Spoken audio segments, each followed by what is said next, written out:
Okay, continue करते हैं। दिनांक 28 अप्रैल 2026। क्वेश्चन हमारा अगला ये है, टोडा जनजाति कहाँ निवास करती है? टोडा जनजाति कहाँ निवास करती है? तो तमिलनाडु के नीलगिरी में।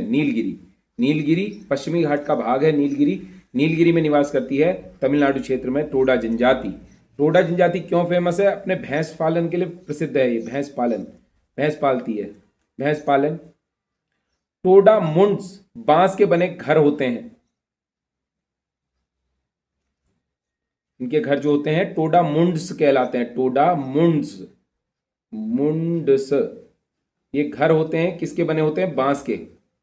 बांस और घास के बने हुए। भैंस पालन करती है कौन सी जनजाति? टोडा जनजाति।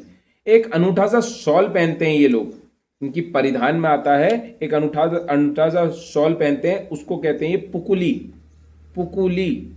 पुकुली नामक शॉल की जनजाति की एक प्रसिद्ध वो है, परिधान है पहनने का, वो है टोडा जनजाति। इस पुकुली को ना जीआई टैग मिला हुआ है, जीआई टैग 2013 में, तो इसीलिए इंपॉर्टेंट है ये। पुकुली टोडा जनजाति का परिधान है, पुकुली। ठीक, पुकुली कहा जाता है इसे।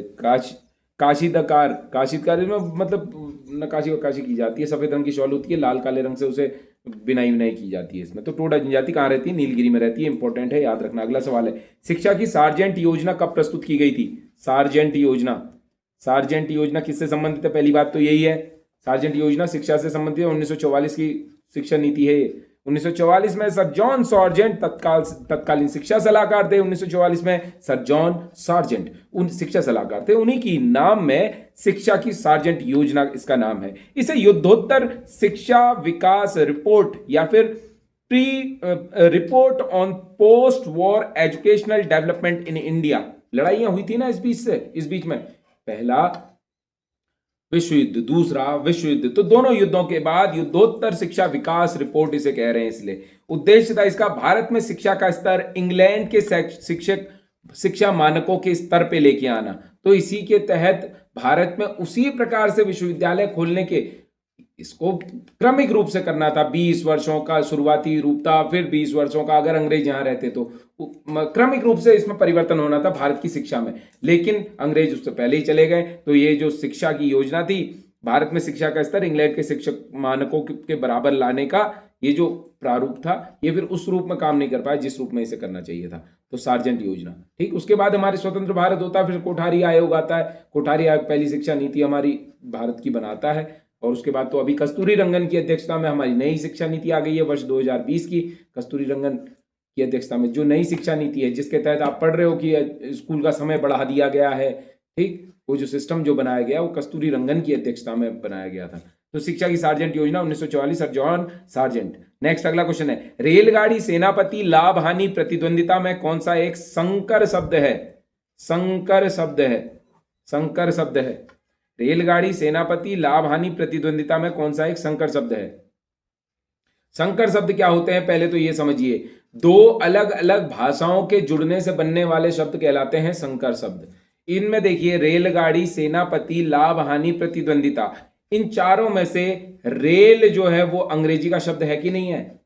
और गाड़ी, ये दो अलग अलग भाषाओं के शब्द आपस में जुड़ रहे हैं और इस तरह से ये क्या बन गया? संकर शब्द। दो अलग भाषाएं, रेल अंग्रेजी का शब्द, गाड़ी हिंदी का शब्द। तो अंग्रेजी और हिंदी दो अलग भाषाएं जुड़ी और एक रेलगाड़ी, एक नया ही शब्द बन गया। तो इसे कहते हैं हम, क्या कहते हैं इसे?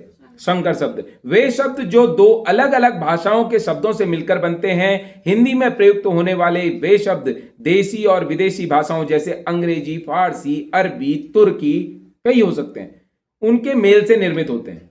जैसे अब बताना, लाठी चार्ज कहते हैं हम, लाठी चार्ज क्या है ये? लाठी हिंदी का शब्द है, चार्ज जो है किसका शब्द है? अंग्रेजी का शब्द है। टिकट अंग्रेजी का शब्द है, घर हिंदी का शब्द है, तो ये भी एक संकर शब्द है। छायादार, छाया संस्कृत का शब्द है, दार फारसी का शब्द है। छायादार, छाया और दार, छाया किसका शब्द है? संस्कृत का, और दार किसका शब्द है? फारसी का। वर्ष संस्कृत का शब्द है, गांठ हिंदी का शब्द है। ठीक, नेक्स्ट, जांचकर्ता, जांच फारसी का शब्द है और कर्ता संस्कृत का शब्द है। अजायब घर, अजायब अब अरबी का शब्द है, घर हिंदी का शब्द है। मोटर गाड़ी, मोटर अंग्रेजी का शब्द है, गाड़ी हिंदी का शब्द है। तो ये सारे के सारे संकर शब्द हैं। नेक्स्ट अगला सवाल है, 1 इंच मुस्कान। 1 इंच मुस्कान ये किसकी रचना है? 1 इंच मुस्कान किसकी रचना है? मन्नू भंडारी की रचना है। मन्नू भंडारी, मन्नू भंडारी। 1 इंच मुस्कान किसकी बेटी है? ये मन्नू भंडारी। गौरा पंत शिवानी जो आप नाम सुनते हो उसकी पुत्री है मन्नू भंडारी। टीकमगढ़ मध्य प्रदेश में इनका जन्म हुआ था। ठीक, तो 1 इंच मुस्कान किसकी रचना है? मन्नू भंडारी की। नेक्स्ट अगला क्वेश्चन है निम्नलिखित कथनों पर विचार कीजिए। नीति आयोग ने 2015 में योजना आयोग को प्रतिस्थापित किया। दूसरा है नीति आयोग एक संवैधानिक निकाय है। तीसरा है नीति आयोग भारत सरकार के लिए थिंक टैंक के रूप में काम करता है। चौथा है नीति आयोग सहकारी संघवाद के पोषण का उद्देश्य रखता है। निम्न में से कौन से कथन सही हैं? केवल 1 और 4, केवल 1, केवल 1, 3, 4 और केवल 1 या 2। इसमें से 1, 3, 4 वेरी गुड। इसमें से ये 3 सही हैं। जो नीति आयोग है संवैधानिक निकाय थोड़ी ना है, ठीक है। नीति आयोग संवैधानिक निकाय नहीं है।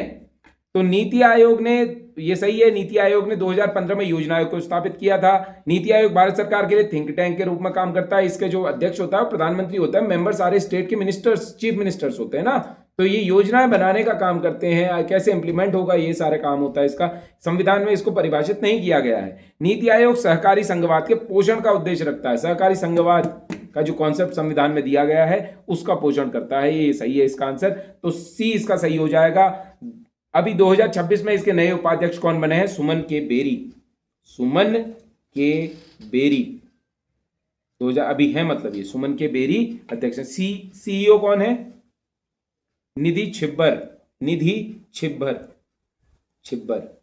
निधि छिब्बर। सुमन के बेरी इसके उपाध्यक्ष हैं। अध्यक्ष तो पीएम ही होते हैं, उपाध्यक्ष सुमन के बेरी और सीईओ निधि छिब्बर। नेक्स्ट अगला क्वेश्चन है अलकनंदा नदी की पहली सहायक नदी कौन सी है? अलकनंदा नदी की पहली सहायक नदी है लक्ष्मण गंगा। लक्ष्मण गंगा, लक्ष्मण गंगा। लक्ष्मण गंगा नदी का अन्य नाम है लक्ष्मण का, अच्छा, लक्ष्मण गंगा का अन्य नाम क्या है? हिमगंगा। ठीक, हिमगंगा या लक्ष्मण गंगा। तो ये जो नदी है ये पहली नदी है जो अलकनंदा में आके मिल जाती है। नेक्स्ट अगला क्वेश्चन है उत्तराखंड के पहले डिबेटिंग क्लब हुक्का क्लब की स्थापना कब और किसने की?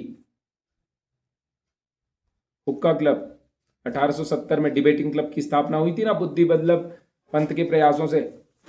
1870 में अल्मोड़ा में बुद्धि बल्लभ पंत के प्रयासों से डिबेटिंग क्लब यानी कि हुक्का क्लब की स्थापना, पहले हुक्का क्लब की स्थापना होती है। यह क्लब उत्तराखंड में कुली बेगार और वन नीति विरोधी आंदोलन की नींव रखने वाले शुरुआती जागरूक संगठनों में से एक माना जाता है इसको। इसने एक और काम किया था, इल्बर्ट एक बिल हुआ था। देखो इल्बर्ट बिल आया था 1882 के आसपास। इल्बर्ट बिल क्या कहता था? अंग्रेजी शासन काल में इल्बर्ट बिल आया। उसका ये कहना था कि अब भारतीयों पर भी सजा सुनाने का अधिकार किसका होगा? अंग्रेजी जजों का होगा। तो इसका विरोध किया गया जगह जगह। लॉर्ड रिपिन के समय में आया था ये।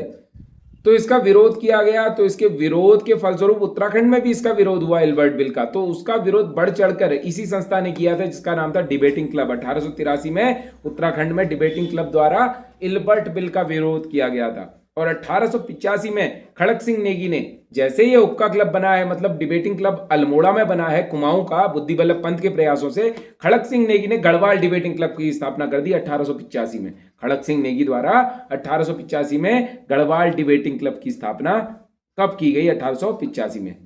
अगला सवाल है विशेषण शब्द की विशेषता बताने वाले शब्द क्या कहलाते हैं? प्रविशेषण कहलाते हैं। बहुत बढ़िया। यह विशेषण के अर्थ को और अधिक प्रबल और स्पष्ट और प्रामाणिक बना देते हैं।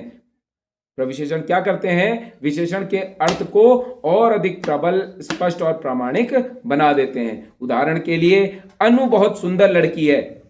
अनु सुंदर है, सुंदरता एक विशेषता है, लेकिन बहुत सुंदर लड़की है ये उसकी विशेषता बहुत शब्द बता रहा है, तो विशेषण की भी विशेषता जो बता दे वो होंगे प्रविशेषण। तो अनु बहुत सुंदर लड़की है, यहां सुंदर विशेषण है और बहुत उसकी विशेषता बता रहा है, इसीलिए बहुत क्या हो जाएगा, प्रविशेषण हो जाएगा। Thank you.